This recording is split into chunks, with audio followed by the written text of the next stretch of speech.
చలిలో మీరు ఎంత ఓపికతో ఎంత శ్రద్ధగా మంచి అరేంజ్మెంట్ చేసి ఓ గొప్ప ఎదురు చూపుతో మీరు కూర్చున్నారు ఇక్కడ.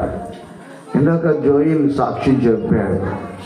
ఆయన చెప్పిన సాక్ష్యంలో ఒక వాక్యం ఏంటంటే, ఆపత్కాలంలో ఆయన నమ్మతగిన సహాయకుడు.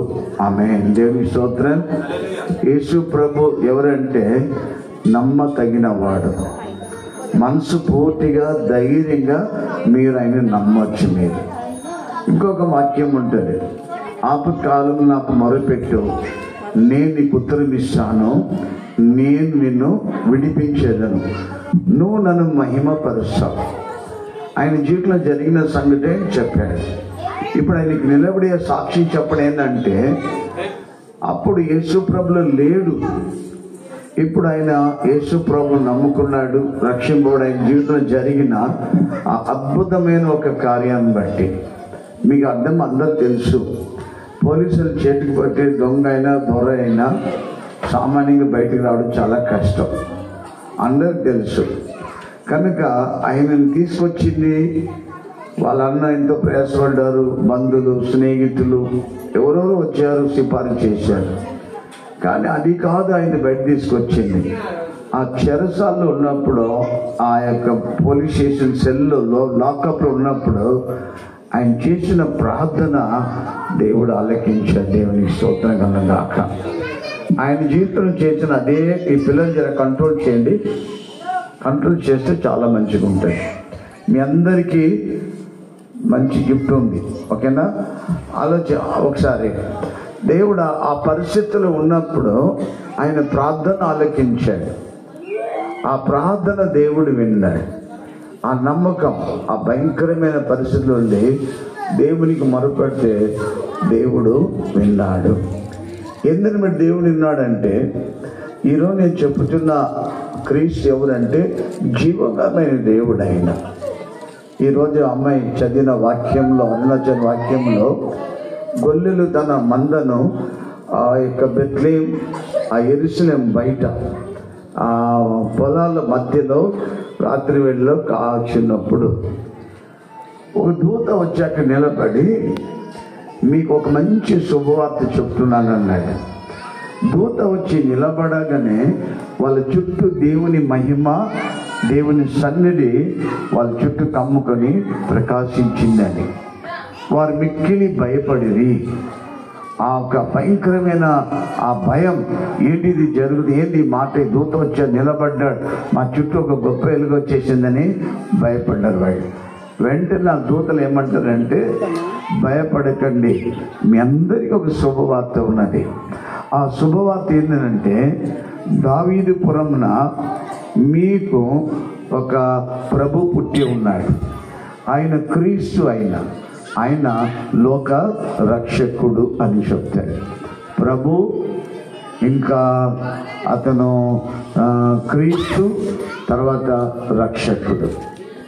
ఈ రక్షకుడు అన్న మాట మీకు నేను రెండు మాటలు మీతో కూడా చెప్తాను.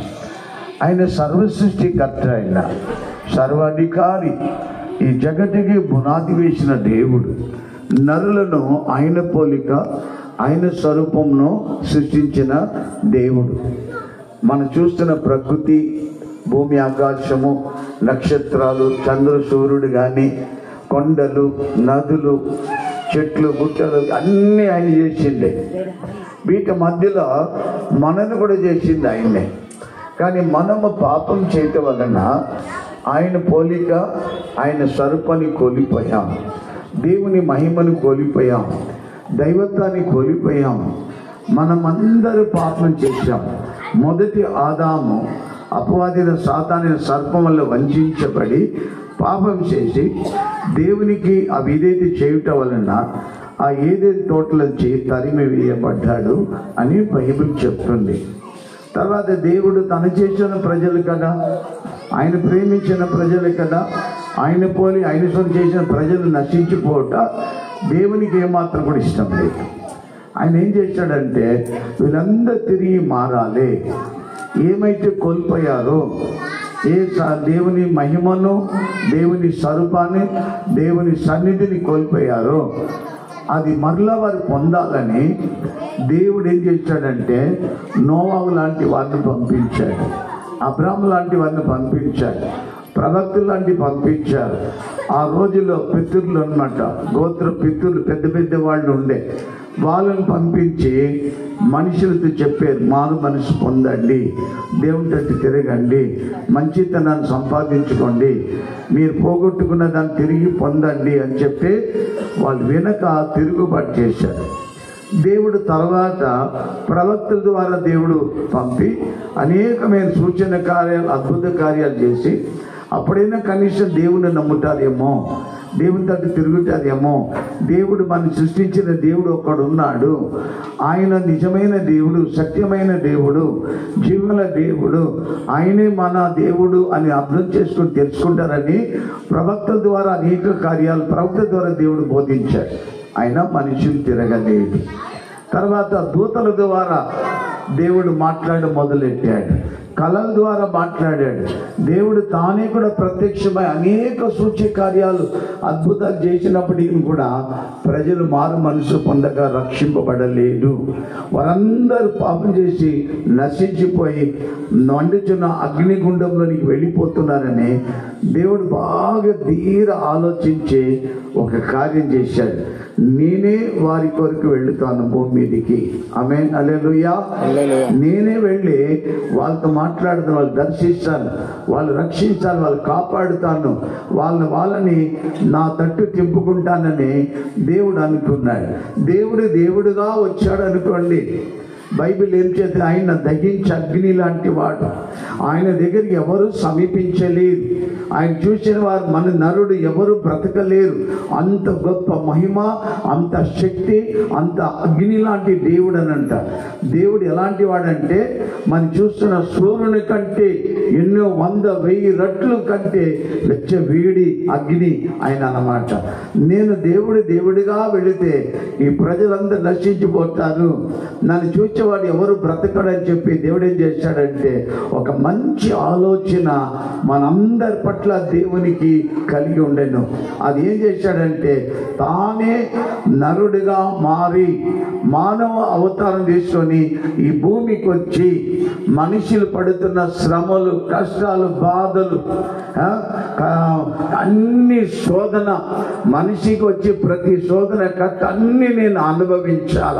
ఒక సామాన్యమైన నరుడు ఏ విధ బాధలు పడుతున్నాడో అన్ని బాధలు నేను పడాలా, ఒక్కటి తప్ప. అదేంటిదంటే పాపం తప్ప. ఏమి యేసు ప్రభు ఈ లోకంలో వచ్చినప్పుడు అన్ని నరుల వల్లే అనుభవించాడు, కానీ పాపం ఒక్కటి మాత్రం ఆయన చెయ్యలేడు. అయితే దేవుడు ఇలాగ ఆలోచించి ఏం చేశాడంటే భూమి మీద వెతుకుతున్నాడు, ఎలా వెళ్ళాలా అని ఆలోచన వచ్చినప్పుడు ఆ యూదయ దేశమున బెత్లెహేము ఊర్లో యెరూషలేములో ఒక స్త్రీ కనబడ్డది. ఆమె పేరు మరియా. ఆమె పవిత్ర కన్యక, పురుషులు ఎరగని ఒక స్త్రీ. ఆమెను ఎన్నుకొని ఆమెతో దేవుడు మాట్లాడతాడు. నీ గర్భమున పుట్టబోయే బిడ్డ, నువ్వు గర్భం ధరించబోతున్నావు, అది పరిశుద్ధాత్మ ద్వారా గర్భం ధరించబోతున్నావు కనుక ఆయనే లోక రక్షకుడు. ఆయన పేరు యేసు, ఆయన పేరు క్రీస్తు. యేసు అనగా రక్షకుడు, క్రీస్తు అనగా అభిషక్తుడు, ఇమ్మానుయేలు అని పేరు పెట్టమన్నాడు. దేవుడు మనకు తోడై ఉంటాడు అని అర్థం అన్నమాట. ఇన్ని పేర్లు ఆయనకు పెట్టబడింది.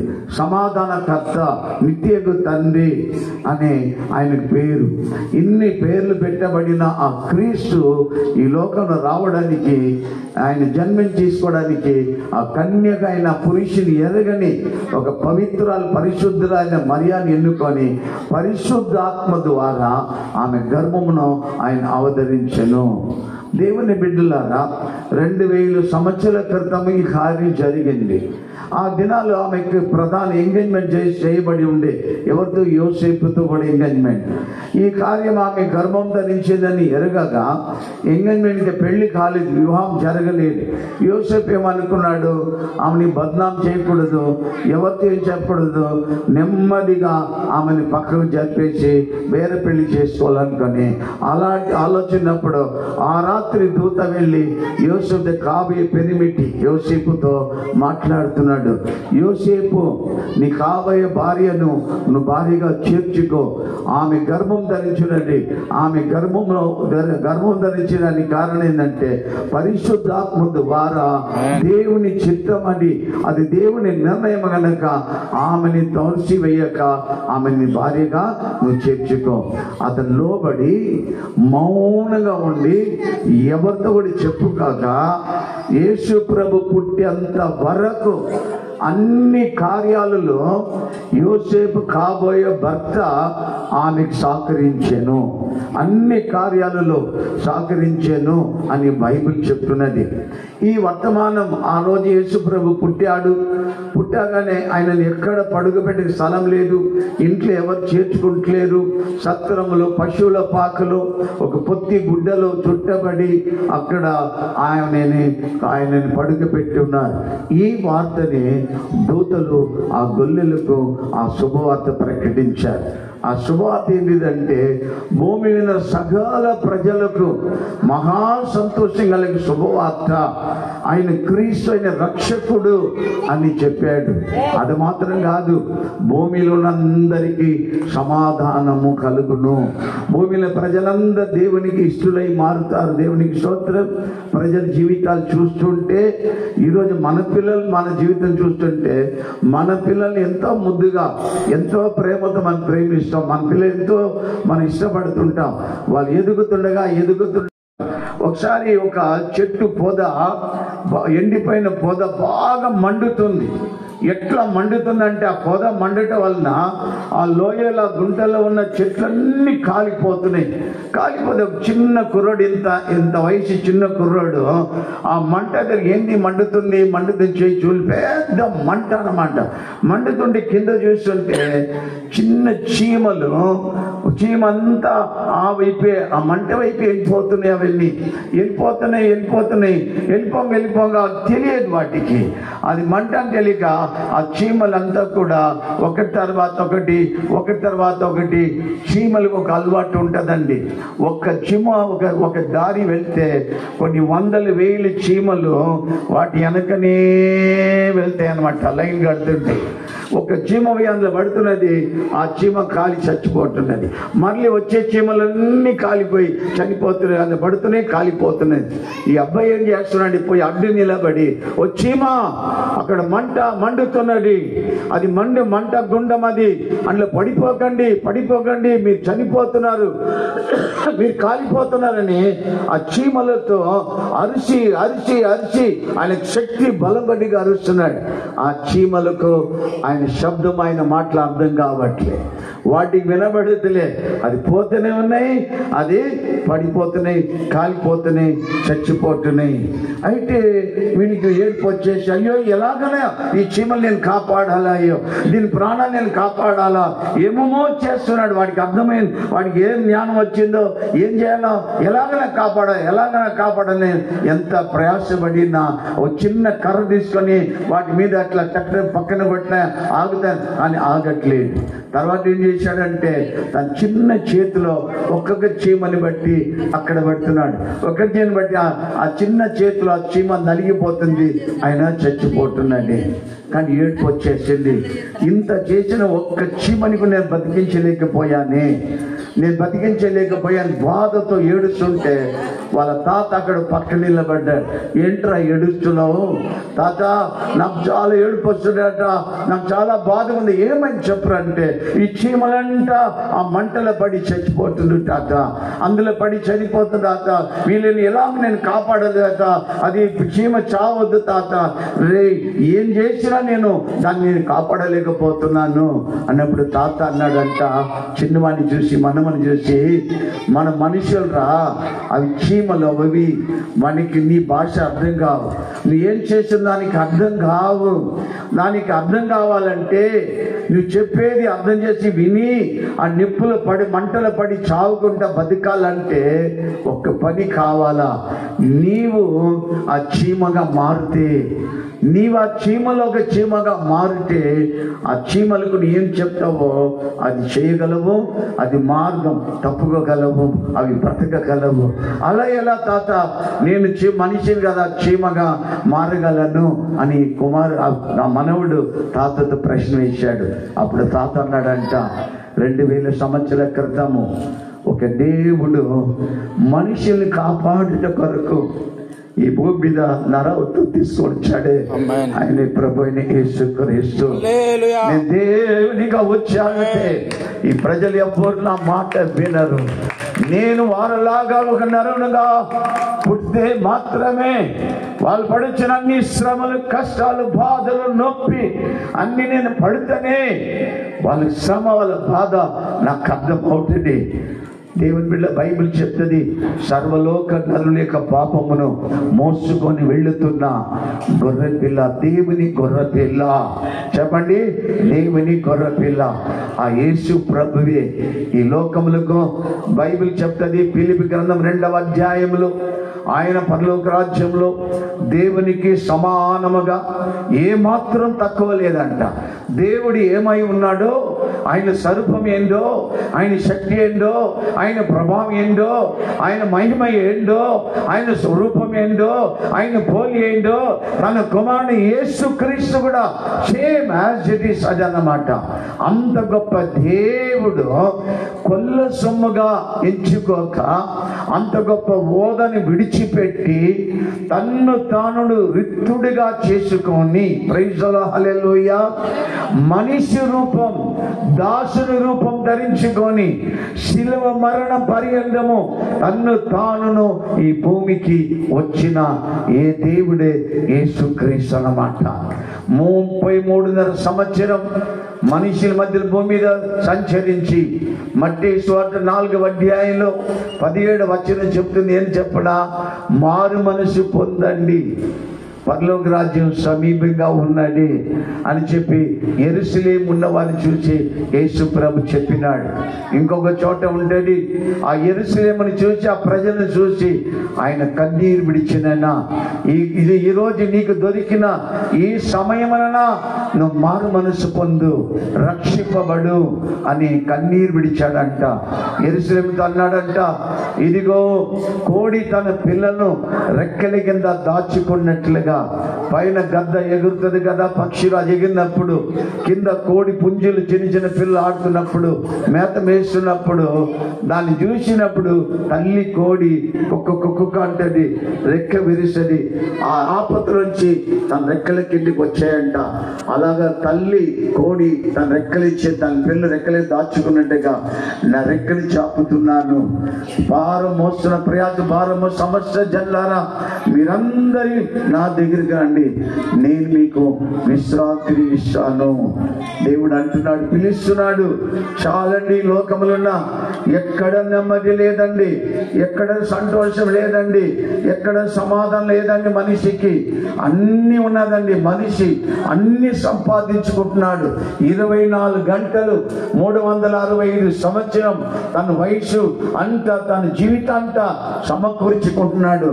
ఒక వ్యక్తి అంత సంపాదించుకొని లోకమంతా ఆదాయం చేసుకొని తన ఆత్మను నష్టపరుచుకుంటే ఏమి లాభం? ఒక వ్యక్తి బాగా పండించాడు పంట, కుప్పల రాసులుగా, ఇటువైపు గోధుమ పంట, ఇటువైపు ధాన్యము, ఒడ్లు బాగా కుప్పలు, పెద్ద రాసులు అంట, పెద్ద గోదాండ్లు కట్టాడు. అండ్ల పెట్టేసి దాన్ని చూసి అంటాడంట, ఓ ప్రాణమా నువ్వు చాలా తృప్తిగా నీ కొరకే సంపాదించాను, ఇవన్నీ నీ కొరకే, ఇంత ప్రయాసని సంపాదించినందుకు కూడా అన్ని నీకే, బాగా తిని నువ్వు సుఖముగా జీవించు అని తన ప్రాణముతో ఆయనే తృప్తిగా మాట్లాడుకుంటున్నాడు, సంతోషించినాడు. అమ్మ ఎంత ఉన్నది, నాకు ఇంకేం తక్కువ లేదు. పక్క నుండి దేవుని స్వరం వినబడుతున్నది, ఓ నరుడా, ఒకవేళ ఈ రాత్రి నీ ప్రాణం నీలోంచి పోతే ఇవన్నీ ఏమైపోతుంది? ఒకసారి ప్రశ్నించు. నీవు ఈ రాత్రి యేసు ప్రభు నీ పక్క నుండి నీ హృదయ తలుపును తట్టుతున్నాడు. ఏమని తెలుసా? ఇదిగో నేనే రక్షకుణ్ణి, నేనే నీ రక్షకుడు. నీ పాపం మోసి నేను గొర్రెపిల్ల నేనే, నీ పాపమంతా నా మీద మోపు, నీ సమస్యలంతా నా మీద మోపు, నీ భారమంతా నా మీద మోపు, నా దగ్గరికి రా, నీ ప్రాణానికి నెమ్మది సమాధానం నేను ఇస్తాను, నేనే రక్షకునని యేసు ప్రభు మీ అందరినీ పిలుస్తున్నాడు. ఇంకొక సాక్షి చెప్తాను, 2 నిమిషాలు. మా దగ్గర ఒక అమ్మ వచ్చింది. ఆమె యొక్క దొరసాని ఇంట్లో పనిచేస్తుంది. ఎక్కడంటే నవబత్పాడు, ఇక్కడ మన సెక్రటరేట్ పక్కన ఎదుట ఒక కొండ ఉంది, అక్కడ పర్వతం ఉంది, దాని మీద ఒక పెద్ద గుడి ఉందన్నమాట, మీ అందరికి తెలిసిందే. ఆ కొండ పక్కన ఒక చిన్న కొండ ఉంటుంది, అక్కడ పెద్ద దొరసాని ఆమె ఎవరంటే లక్నో, యూపీలో ఉన్న లక్నో మహారాజు యొక్క కూతురు. ఆమెకి బ్రాండీ ఫ్యాక్టరీ ఉన్నది, బీర్ ఫ్యాక్టరీ ఉన్నది, డైమండ్ ఫ్యాక్టరీ ఉన్నది, బంగారం వ్యాపారం ఉన్నది. వాళ్ళ కొడుకు సినిమా యాక్టర్, వాళ్ళ భర్త పెద్ద బిజినెస్ మ్యాన్. ఆమె ఇంటికి 4 గేట్లు ఉంటాయి, 4 గేట్లు కూడా జెంట్స్ కార్, పెద్ద పెద్ద కార్లు, నా పెద్ద ఇల్లు నిండా పని మనుషులు. కింద గేట్ కాడికి వెళ్ళి బిల్డింగ్ లోపల వరకు మార్బుల్లో కట్టబడిన బిల్డింగ్. ఆమె ఇంట్లో ఒక క్రైస్తవురాలు, ఆమె పేరు మేరీ ఏదో పేరు ఉండి ఆమెది పని చేస్తుంది అన్నమాట. ఆమె వచ్చి మా దగ్గరికి, అమ్మ వచ్చి మా దర్శనానికి మీరు ప్రార్థన చేయండి. ఎందుకు ప్రార్థన చేయాలంటే ఆమెకి నెమ్మది లేదు, సమాధానం లేదమ్మా అని చెప్పింది ఆమె. సరే మేము పోయినాం. ఏంటి అసలైన సంగతి ఏంటంటే, ఏం చెప్పండి, ఎవరు చెప్పకండి, నిన్న రాత్రి మా దర్శాన్ని ఆత్మహత్య చేసుకోవడానికి విషం బుట్టి తీసుకొని తాగడానికి పోతే నేనే కొట్టాను, నేనే ఆమె ఆపినా. ఎందుకు చచ్చిపోవడం, నీకేమమ్మా తక్కువ? లేదు మేరీ, నేను చనిపోవాలా, నాకు నెమ్మది లేదు, సమాధానం లేదని చెప్పిందంట. కానీ నీకు ఒక మాట చెప్తాను, మా పాస్టర్ దగ్గర చెప్పి మీకు ప్రార్థన చెప్పేశారంటే మీ పాస్టర్ గారిని పిలుచుకరా, మీ గురువాన్ని పిలుచుకరా అని చెప్పిందంట. మమ్మల్ని తీసుకుని మేము పోయినాం. మేము ఒక బైబిల్ తీసుకుని వెళ్ళినాం. పోయి కూర్చున్నప్పుడు ఇల్లంతా చూసే పొగ, అంత పెద్ద ఇల్లు, ఏమమ్మ ఇల్లంతా పొగందంటే, సమాధానం కావాలా, నెమ్మది కావాలా, కొండల పర్వతాలున్న సాధులను, బాబాలను, ఋషులను పిలుచుకొచ్చి యజ్ఞం చేయించిన.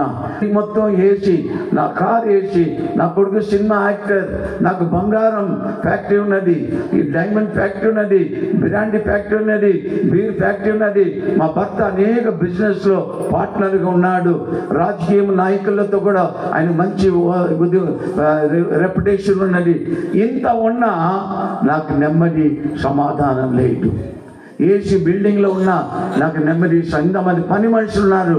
నేను మహారాజు కూతుర్ని, నేను లక్నో మహారాజు యొక్క కూతుర్ని. నాకు నెమ్మది లేదయ్యా, సమాధానం లేదు, నిద్ర రావట్లేదు. నాకు ఎవరు ఇస్తారు? అందుకే ఇవన్నీ చేశాను.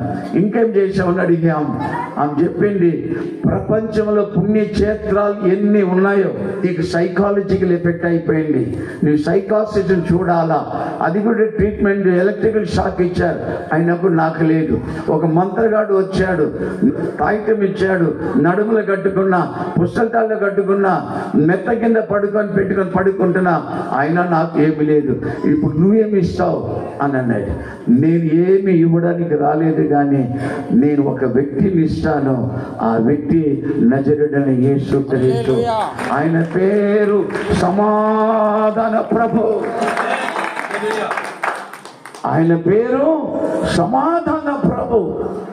ఆయన తప్ప ఈ భూమిలో ఉన్న వారికి ఎవరు కూడా నిజమైన సమాధానము ఇవ్వలేరు, ఎవరు ఇవ్వలేరు. బైబిల్ తెరిచి నేను చూపించిన యెషయా 9వ అధ్యాయము 6వ వచనాన్ని, యోహాను సువార్త 15, 14, 15, 16 వచనం తీసి చదివించిన యేసు ప్రభు ఒక మాట అంటాడు, నా సమాధానమే నేను మీకు వచ్చి వెళుతున్నాను. నేను ఇచ్చే సమాధానము లోకము ఇవ్వలేడు, లోకంలో ఉన్నవి ఇవ్వలేడు.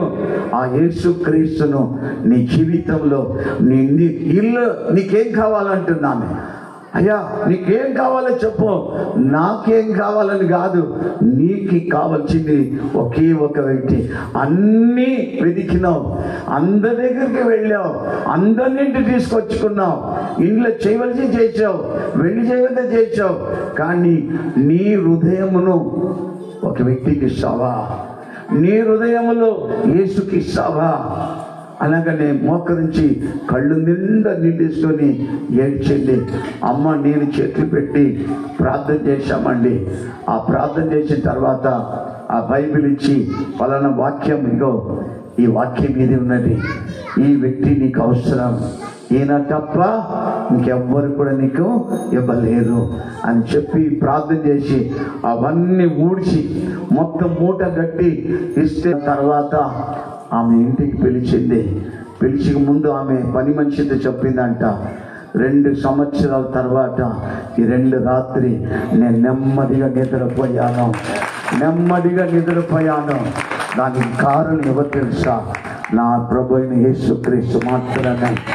ఆ మాట వింటున్న దేవుని బిడ్డలారా, ఈ రాత్రి ఆ యేసు నీ హృదయంలో, నీ ఇంట్లో ఆయనకి ఇవ్వాల్సింది నీ హృదయాన్ని మాత్రమే ఇవ్వండి. అక్కడ లేదు, నెమ్మది లేదండి. ఇక్కడ 2 తల్లులు ఉన్నారు, ఏడుస్తున్నారు, మీరు ఏడుస్తున్నారు, కన్నీరు కారుస్తున్నారు. ఎవరికైనా చెప్తే ఏమనుకుంటారని చెప్పలేని బాధ నీ గుండె నిండా బరువు ఎక్కింది, బండ పారిపోయింది, బాధగా ఉన్నావు. ఈ రాత్రి ఆ యేసును సొంత రక్షణ అంగీకరించు. 2000 సంవత్సరాల క్రితం యూదయపురం, దావీదుపురములో ఆ పశువుల పాకులు కన్నీ మరియు గర్భమున పుట్టిన క్రీస్తు నీ హృదయం ఈ రాత్రి నువ్వు చేర్చుకున్నావంటే దేవునికి బిడ్డగా మారుతావు. ఆ సమాధానము, ఆ సంతోషం నీ హృదయానికి వస్తుంది. అది డబ్బుతో కొనేది కాదు, అది బంగారు వెండితో కొనేది కాదు. ఆయన నిజమైన దేవుడు, ఆయన సత్యమైన దేవుడు, ఆయనే జీవగల దేవుడు, ఆయన నిత్యకు తండ్రి. నిన్ను సృష్టించిన దేవుడు నిన్ను వెతుకుతున్నాడు. యేసు ప్రభు లోకానికి వచ్చి అంటే తప్పిపోయిన వారిని, నశించిన వారిని వెతికి రక్షించడం కొరకే యేసు లోకానికి వచ్చాడు. ఒకప్పుడు నేను అలాగనే ఉంటుంది. నేను కూడా ఆత్మహత్య చేసుకున్న వ్యక్తిని, నెమ్మది లేక జీవితంలో చేయకూడదు పాడు పనులు చేసి ఆ మనుషులను దేవుడిగా పూజించే రోజులుండే, మంత్రగాళ్ళనుగా తిరిగిన రోజులుండే. వాళ్ళు ఇచ్చిన తాయిటాలు పాకెట్లో పెట్టుకొని తిరిగితే ఆ అమ్మాయి నాకు పడిపోతుంది, నాకు పెళ్ళి అవుతుంది, నాకు జాబ్ వస్తుంది, నాకు అది వస్తుంది, నా విరోధులు చచ్చిపోతారు నేను అనుకున్నా. వాళ్ళందరూ బాగానే ఉన్నారు, నేనే పాడైపోయినా. దేవుని స్తోత్రం కలుగును గాక. పోయి గుండ్లు కొట్టుకొచ్చిన 1980 సంవత్సరం ఆ వెలుగు నన్ను దర్శించింది. దేవునికి స్తోత్రం కలుగును గాక. ఈ రాత్రి ఈ క్రిస్మస్ సందర్భంగా ఆ యేసును మీకు పరిచయం చేస్తున్నాను. ఆయన్ని వెళుతుండగా మీ ఇంటికి తీసుకెళ్ళండి. ఆయన నీ కుటుంబమును, నీ పరిస్థితిని, నీ పిల్లలను, నీ దుఃఖమును సంతోషంగా మార్చివేస్తాడు. ఆమె ఆ సంతోషం నీకు ఇవ్వాలనుకుంటున్నాడు. ఆ సంతోషమే ఈ క్రిస్మస్. క్రీస్తు లేక క్రిస్మస్ చేయకండి. క్రీస్తుతో పాటు క్రీస్తుని కలిగి రక్షింపబడి మారు మనసు పొంది యేసు ప్రభును సొంతగా అంగీకరించుకోండి. దేవుడి మిమ్మల్ని అందరినీ ఆశీర్వదించను గాక. ఉన్న స్థలం నేను లేచి నిలబడు, మీ కొరకు నేను ప్రార్థన చేస్తాను. ఆయనను నీ నోటి గండగా ఆ యేసు ప్రభువా, నా గుండెల్లో, నా హృదయంలో, నా జీవితంలో రా, నేను నిన్ను అంగీకరించుకుంటాను. నువ్వు గొప్ప దేవుడు అని ఒప్పుకుంటే యేసు ప్రభు నీలోనికి వస్తాడు.